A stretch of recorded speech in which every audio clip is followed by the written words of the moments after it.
सभी मित्रों को मेरा नमस्कार। जैसा कि आप लोग जान रहे हैं कि मेरा यूट्यूब चैनल कई दिनों से आप लोग के पास एक भी वीडियो नहीं प्रारंभ जा पा रहा था, तो कुछ तकनीकी प्रॉब्लम थी, तो अब वो दूर हो चुकी है और अब प्रत्येक दिन आपको वीडियो मिलते रहेंगे। और एक बात और, आप लोग का जो है परीक्षा टीजीटी पीजीटी आप लोग सब लोग जान चुके हैं और उसका डेट निर्धारित हो चुका है और डेट मान चलिए लगभग हटने वाला नहीं है। वो आपका उसी डेट पे करवाने वाले हैं, क्योंकि जैसा कि सुनाई दे रहा है तीसरी लहर आपका आने वाला है कोरोना का, तो उससे पहले परीक्षा करवा लेंगे। और अगर डेट में ज़रा सा भी इधर उधर आंदोलन इधर उधर किए तो फिर आपका परीक्षा इस साल मुश्किलें हो जाएगा, आगे फिर जाएगा। तो जिस डेट में हुआ है उस डेट में आप तैयारी करिए। जो 40 दिन बचे हैं उसी में आप बिल्कुल तैयार हैं, बस आपको रिवीजन करना है। एक सेट प्रत्येक दिन आपको प्रैक्टिस करना है और रिवीजन करिए। बस गलती आपको यही नहीं होनी चाहिए कि जो आ रहा वो ना गलत हो, तो आपका सभी प्रश्न बिल्कुल सही होगा और आपका एक सीट सुनिश्चित होगा। तो चलिए तैयार रहिए। 50 प्रश्न का जो 50 खंड था उसका हम लेकर आए हैं जवाब, और फिर आपको मिलेगा 51 का प्रश्न। तो आपको कमेंट बॉक्स में लिख के देना होगा। वही पुराना सब नियम है, 50 प्रश्न 20 प्रश्नों की श्रृंखला है। सवाल हमारा और जवाब भी हमारा ही रहेगा। बस प्रश्नों को आपको देखिए और लिखिए। चलिए पहला प्रश्न क्या था? पहला प्रश्न था महानुभाव संप्रदाय के प्रवर्तक कौन है? महानुभाव संप्रदाय के प्रवर्तक कौन है? तो सही जवाब आपका है स्वामी चक्रधर। स्वामी चक्रधर महानुभाव संप्रदाय के प्रवर्तक थे। ठीक है, दूसरे प्रश्न की तरफ चलते हैं।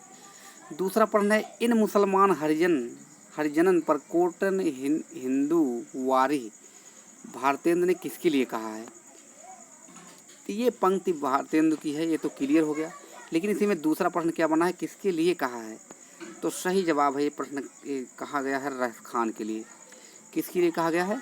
रस खान के लिए कहे हैं भारतेंदु हरिश्चंद्र ने।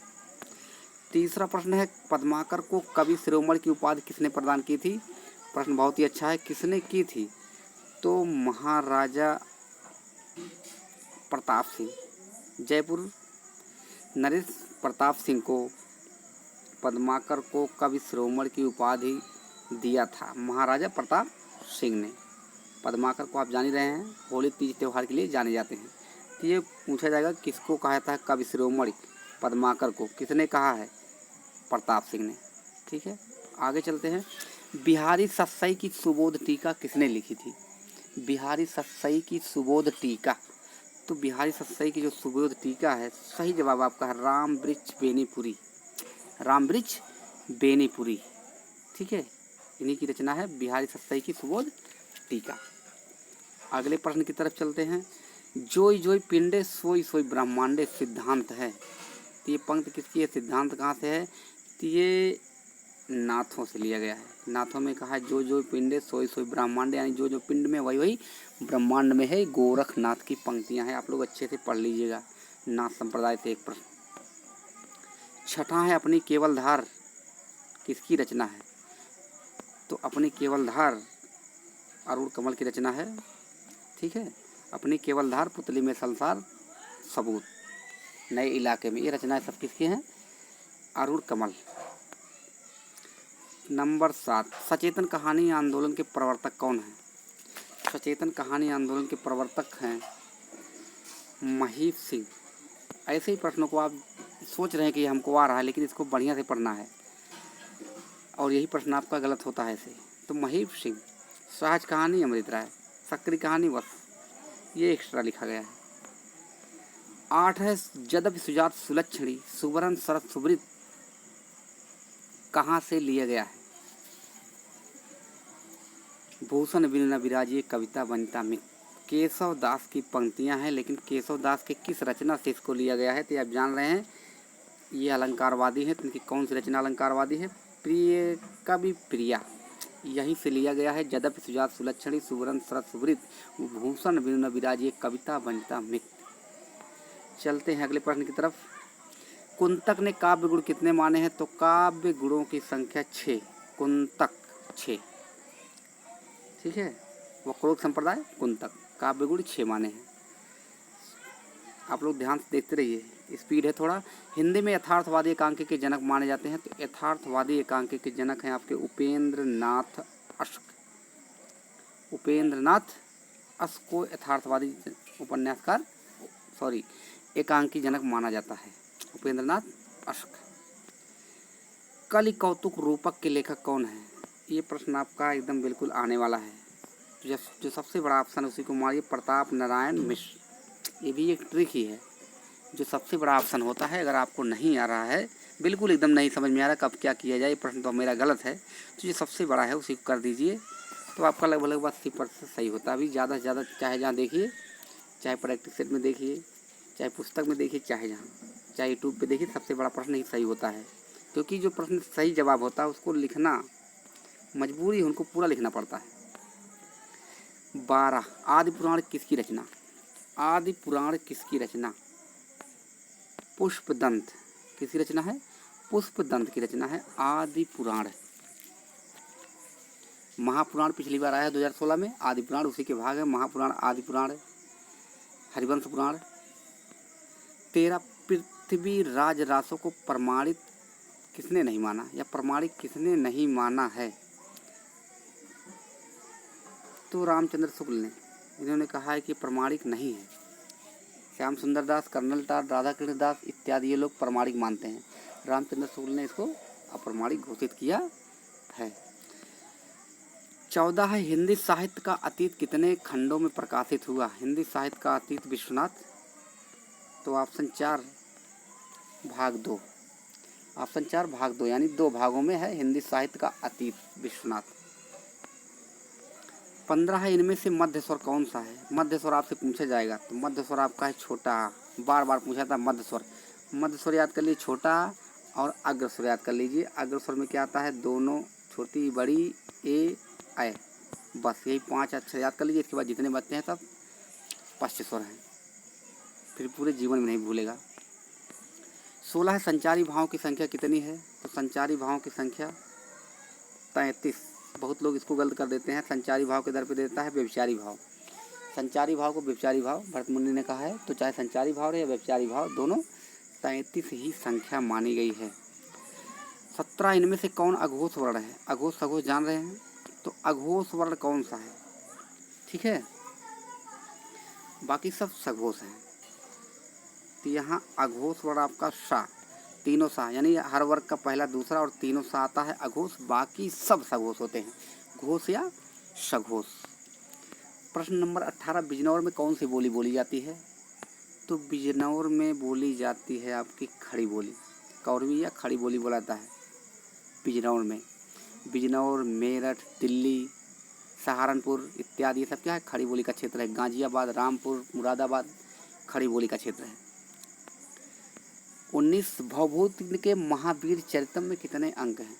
भवभूत के महावीर चरितम में कितने अंक हैं? तो 7 अंक हैं। तो हम आप लोग को बताए हैं चरितम 7 अंक और मालती माधव 10 अंक। इन्हीं की 3 रचना है, 3 नाटक। मालती माधव में 10 है और भवभूत महावीर चरितम उत्तर रामचरितम में 7 अंक है। सही जवाब। चलिए आगे चलते हैं। 19-20 यूसुफ जुलेखा किसकी रचना है? मुसलमान है। यूसुफ जुलेखा शेख निसार की रचना है यूसुफ जुलेखा। प्रश्नों को थोड़ा तेज कर रहे हैं, लेकिन समय कम है इसलिए आपको ज़्यादा समय ना लगाना पड़े, इसलिए आप आराम से पढ़िए। अब 20 प्रश्न आपके हो चुके हैं। अब चलते हैं 20 प्रश्न आपको मिलेंगे जो कमेंट बॉक्स में लिख के देने हैं, और इसका जवाब हम आपको कल वाले वीडियो में अवश्य बताएंगे। आप लोग प्रश्नों को ढूंढिए, कहाँ से प्रश्न उठाया गया, कहाँ से मिल रहा है। चलिए पहला प्रश्न, द्विवेदी युग को जागरण सुधार काल किसने कहा? द्विवेदी युग को जागरण सुधार काल किसने कहा है? तो ऑप्शन आपके सामने है रामचंद्र शुक्ल, डॉक्टर नगेंद्र, महावीर प्रसाद, हजारी प्रसाद। 4 ऑप्शन है, चारों में से आपको एक ऑप्शन सही करने हैं। द्विवेदी युग को जागरण सुधार काल किसने कहा है? दूसरा, सिद्धों में कौन एक योगनी नहीं है? सिद्धों में कौन ये कोई योगनी नहीं है? तो आंडाल, मणिभद्रा, मेखलपा, कनकलापा। आंडाल, मणिभद्रा, मेखलपा, कनकलापा, तो कौन एक योगनी नहीं है? सिद्धों की संख्या 84 है, ठीक है, जिसमें योगनियाँ 4 हैं। शुक्ल के अनुसार 3 ही मिलती हैं, तो दोनों बातें आप जानते रहिए। नया ज्ञानोदय पत्रिका के प्रवर्तक कौन है? तो नया ज्ञानोदय पत्रिका के प्रवर्तक हैं अखिलेश, कन्हैयालाल मिश्र प्रभाकर, रघुवीर सहाय और रविंद्र कालिया। तो 4 ऑप्शन आपके सामने रखे हुए हैं। बस आपको ज़्यादा बिल्कुल घबराने की ज़रूरत नहीं है, एकदम आराम से पढ़िए, रिलैक्स होके। ये नहीं कि आप बैठ गए हैं तब 5 घंटा लगातार 8 घंटा लगातार उसी में बैठे हैं और कुछ नहीं याद होगा। बीच बीच में आप समय लेते रहिए। 2 घंटा जो भी पढ़िए मन से पढ़िए, चाहे 2 घंटा पढ़िए, 2 घंटा शाम, 2 घंटा सुबह, 2 घंटा दोपहर। इतना पढ़ेंगे तो कोई रोक नहीं पाएगा। अब इकट्ठे आप 6 घंटे बैठेंगे ना तो आपका दिमाग उमाग सब हैंग हो जाएगा और सब फिर से रिफ्रेश करना पड़ेगा, तो आप फिर 5 साल पीछे चले जाएंगे। तो इसलिए ज़्यादा पढ़ना भी हानिकारक है। समझ में आना चाहिए, चाहे आधे घंटे में पढ़ो। और खोल के बैठे रहोगे पुस्तक को 3 घंटे 4 घंटे, कुछ मतलब नहीं है। चौथा है सूरदास की गोपियाँ कैसी थी। कैसी थी सूरदास की गोपियाँ का प्रश्न कई बार आ चुका। लोक सेवी, भावुक, समाज सेवी, तर्कशील। लोक, भावुक, समाज, तर्कशील। कैसी थी सूरदास की गोपियाँ। 5वां है मूल दीर्घ स्वर कितने होते हैं। मूल दीर्घ स्वर कितने होते हैं। 3, 7, 4, 5। यही सब प्रश्न आपको लेके डूबेगा एकदम ऊपर ऊपर से, और आप बहुत अंदर से तैयारी करेंगे तो ऊपर ऊपर का आ जाएगा, आप अंदर डूब के ख़त्म हो जाएंगे। तो इसलिए ऊपर वाला भी एकदम बिल्कुल तैयारी में रहिए, ठीक है। इतिहास तिमिरनाशक किसकी रचना। इतिहास तिमिरनाशक राजा भोज, राजा शिव प्रसाद सिंह, राजा मोहन राय, राजा लक्ष्मण सिंह। तो राजा भोज, राजा शिव प्रसाद सिंह, राजा राम मोहन राय, राजा लक्ष्मण सिंह। 7वां है गोदाम, गमला, कनस्टर कैसा शब्द है। ये तो आपको पीछा छोड़ेगा नहीं। तुर्की, फारसी, अरबी, पुर्तगाली, ये आपसे ज़रूर आएंगे। तुर्की, अरबी, फारसी, अंग्रेजी, ये सब भाषाएं आपको मिलती रहेंगी। इसको हम आपको ट्रिक से पूरा बता देंगे, आप उसको देख लीजिएगा। अगर नहीं देखें तो आप जाके देख सकते हैं, अरबी का ट्रिक वाला हम वीडियो बनाए हैं, उसमें आप देख लीजिए, पूरा आपको एकदम ट्रिक से बिल्कुल समझ में आ जाएगा। किस कवि को भारतेंदु परगेंदु की उपाधि मिली है। किस कवि को भारतेंदु परगेंदु की उपाधि मिली है। चंद्रधर शर्मा गुलेरी, जयशंकर प्रसाद, नाथूराम शर्मा शंकर, जगन्नाथ दास रत्नाकर। कोई भी क्षेत्र आप नहीं छोड़िए, ऐसे जितने भी पुस्तक में सब जगह पढ़ लीजिए, तब देखो कहीं से भी देंगे तो आपको एक प्रश्न मिल जाएंगे। अब आप बस उसे 1 महीना आए और कह रहे हैं कि हम तैयारी करेंगे, तो 1 महीने में कुछ होने वाला नहीं है। इसके लिए समय देना पड़ता है, ठीक है। तो अगर कोई क्षेत्र नहीं छूटा है, आपको याद नहीं है, लेकिन वहाँ प्रश्न देखते ही आपको तुरंत याद आ जाएगा, हाँ यही सही है। 8वां कला परिच्छेद किसकी रचना है। कला परिच्छेद भोजराज रुद्रट मम्मट दंडी। भोजराज रुद्रट मम्मट दंडी। तो किसकी रचना है कला परिच्छेद। तो बहुत लोग कमेंट बॉक्स में लिख कर कह रहे थे सर जी वीडियो नहीं आ रहा है, तो इसलिए कि सही बात है वीडियो नहीं भेज पा रहे थे, लेकिन अब आपका जब तक टीजीटी का नहीं हो जाएगा तब तक आपको वीडियो मिलेगा। हो सकता है 2-3 दिन बाद 30 के बजाय आपको 50 प्रश्न मिलने लगे, और आप 50 प्रश्न अगर मिलेंगे तो 1 महीने आपके पूरे बचेंगे। तो आपको आराम से 1500 क्वेश्चन कर लीजिए, और 1500 क्वेश्चन में से आपका 125 मिल जाएगा। ज़्यादा कूदने की ज़रूरत नहीं है। और जितने पुस्तक देखेंगे नगेंद्र वाली मोटी सी है, अब उठाएंगे तो उसमें से जितना आएगा डिलीट हो जाएगा। किताब ना देखिए, बस मेन पकड़िए। 10 घूंघट का तत्सम क्या होगा। घूंघट का तत्सम ग्रंथि गुंठन घूंघट कोई नहीं। ग्रंथि गुंठन घूंघट कोई नहीं, सही जवाब छांटना है। सबसे बड़ा सिपहिया किसकी रचना है।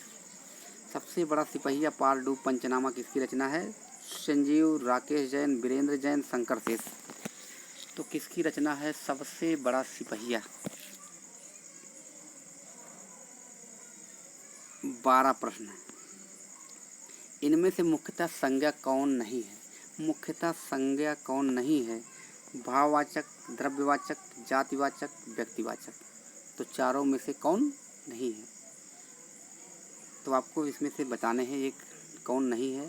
तो आप लोग जान रहे हैं, अगर लॉकडाउन ना होता तो आपको प्रत्येक दिन वीडियो मिलता, लेकिन लॉकडाउन जब से लगा हुआ है इसलिए ये कंप्यूटर से ही सही होता, इसलिए कंप्यूटर की दुकानें बंद चल रही थी। और इधर बारिश, बारिश तो सबका समझ लीजिए कि एकदम हालत ख़राब कर दिया है। और पता नहीं, ये जब से आ गया है गाना मेरा यार हंस रहा है बारिश की जाए, तब से लग रहा है यार हंस ही रहा है। हो सकता है हंसते हंसते पागल भी हो गया हो। तब से लगातार दिन में 2 बार दर्शन, एक बार सुबह बारिश, एक बार शाम बारिश, बीच में फुहारा, ये लगातार चल रहा है। और कब तक चलेगा हमें लग रहा है, तो अब ठंडी में भी ऐसे बरसेगा। इसलिए ज़्यादा समस्याएं आ गई थी, लेकिन अब दूर हो जाएंगी, घबराइए मत। 13, हिंदी में शहीद वर्ण की संख्या कितनी है? शहीद वर्ण की संख्या 3, 1, 12, 15, 5। 3, 1, 12, 5। शहीद वर्ण कितने हैं? इनमें से कौन एक स्त्रीलिंग शब्द है? स्त्रीलिंग शब्द है। पंखा, टोपी, जाति, बात। स्त्रीलिंग नहीं है, ध्यान से यही आपको लेके बैठेगा, नहीं नहीं करके 1 नंबर नहीं कर देता है। नहीं हाँ को देखते रहिएगा। 15, चौथा विश्व हिंदी सम्मेलन कहाँ पर हुआ? कहीं पर तो जरूर हुआ है, ऑप्शन आपके सामने है। भोपाल, दिल्ली, पोर्ट लुई और लंदन, चारों में से कोई एक होगा। चौथा विश्व हिंदी सम्मेलन कहाँ पर हुआ है? आपको पूरे विश्व सम्मेलन याद कर लेने हैं, 1 से लेकर जितना हुआ है 11, 12, सबको पूरा याद कर लेना है। उत्तर भारत का शरत चंद्र, शरत चंद्र किसे कहा था? इला चंद्र जोशी को, जैनेन्द्र को, उपेंद्र नाथ को, महावीर प्रसाद द्विवेदी को। तो 4 ऑप्शन है, आप सही जवाब दीजिए। अवहट्ट में शिक्षा शब्द के लिए कौन सा रूप मिलता है? जो अवहट्ट में जो शिक्षा है, इसका कौन सा रूप मिलेगा? 4 ऑप्शन है। शिक्षा, शिक्षा, शिक्षा और शिक्षा, 4 ऑप्शन को मिला है। शिक्षा, शिक्षा, शिक्षा, शिक्षा। तो इनमें से कौन अवहट्ट शब्द में शिक्षा कैसे लिखा जाएगा? कहने का मतलब ये है।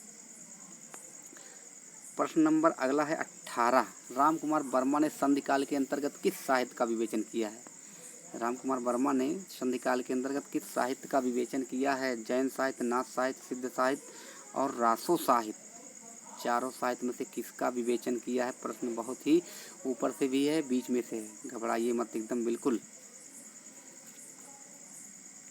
सही जवाब दीजिए। अगला आज का 18 प्रश्न ही है क्या? इसमें दिखाई नहीं दे रहा है, देखते हैं 2 प्रश्न कहाँ चले गए। अगर नहीं है तो 18 लीजिए। प्रश्न इसमें 18 ही हैं, तो किसी कारणवश से 2 प्रश्न नहीं है, मिट गया होगा, तो आपको 18 ही प्रश्न करना है। तो कल 18 का जवाब देंगे, फिर आपको प्रत्येक दिन मिलते रहेंगे। क्योंकि ये पिछले ही वीडियो का बना हुआ, तब से वैसे पड़ा था, क्योंकि वीडियो लोड नहीं हो पाया था, तो ऐसे प्रश्न पड़े थे। इधर उधर से हो सकता है 1-2 प्रश्न उड़ गए, तो इसलिए 20 नहीं हो पाया है। तो आज 18 ही प्रश्न का श्रृंखला है, तो आपको 18 के जवाब कमेंट बॉक्स में लिखकर देने हैं। फिर आपको 18 कल बताया जाएगा, और अलग से भी वीडियो आपको पढ़ाया जाएगा। जितने भी हैं हम आपको मूल पूरा बता देंगे, आप उसको बस वही तैयारी करके करते रहिए। जो कम समय में तैयारी करना चाहते हैं उनके लिए है, और जो तैयारी किए हैं वो अपना रिवीजन करते रहें। तो आज के लिए इतना ही, फिर मिलते हैं कल वाले वीडियो में। तब तक के लिए धन्यवाद।